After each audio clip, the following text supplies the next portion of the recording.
नमस्कार पब्लिक, जय शिवराय. परत एकदा नवीन ब्लॉगमध्ये सर्वांचं स्वागत आहे. आपल्याला क्लासमध्ये काय घेतला नव्हता आज, कारण आपल्या असाइनमेंट वगैरे पूर्ण नव्हत्या. त्यात म्हणलं उद्या रविवार आहे, म्हणलं काय तर प्लॅन करूया म्हणलं. मग काय नाही, आपला अचानक प्लॅन वगैरे ठरला चौघांचा.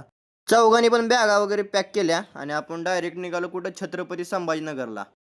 निघाला तसा आपल्याला थोडा उशीरच झालता. मग काय नाही, पटकन मेट्रो वगैरे पकडली आणि आपण डायरेक्ट पोचलो कल्याणी नगरला. कल्याणी नगरहून आपल्याला जायचं होतं हडपसरला. हडपसरला जायचं म्हणलं काय नाही, म्हणलं रिक्षा वगैरे धरावी लागते, म्हणलं रिक्षा वगैरे पकडली. आपण डायरेक्ट पोचलो हडपसर रेल्वे स्टेशनला. गेल्या गेल्या आधी तिकीट वगैरे काढली.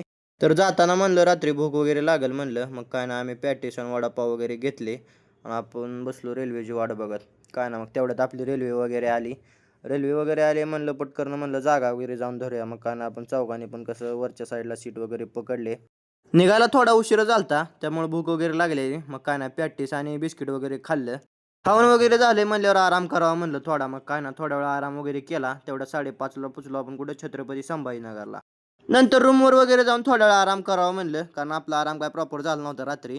आपल्याला 9:30ला जायचं होतं, तरी पण आपलं वाकाय उठलंच नव्हतं. मग काय नाही, सगळ्यात आधी सगळी उठवली, आवरलं आणि आपण डायरेक्ट सिटी बसून निघालो कुठं, 12 ज्योतिर्लिंगापैकी एक म्हणजे कृष्णेश्वरचं ज्योतिर्लिंग, जिथं आपण जाणार होतो. मग काय नाही, गेल्या गेल्या आधी दर्शन वगैरे घेतलं. आत मोबाईल वगैरे अलाउड नव्हता, त्यामुळे आपल्याला आतले शूट वगैरे घेता आले नाहीत.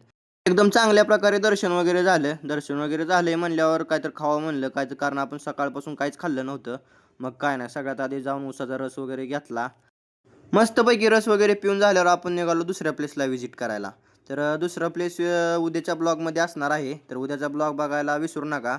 आणि उद्याचा ब्लॉग एवढा इंटरेस्टिंग असणार आहे काय सांगूच नका. त्यामुळे उद्याचा ब्लॉग नक्की बघा. तर भेटूया उद्याच्या ब्लॉगमध्ये. जय शिवराय.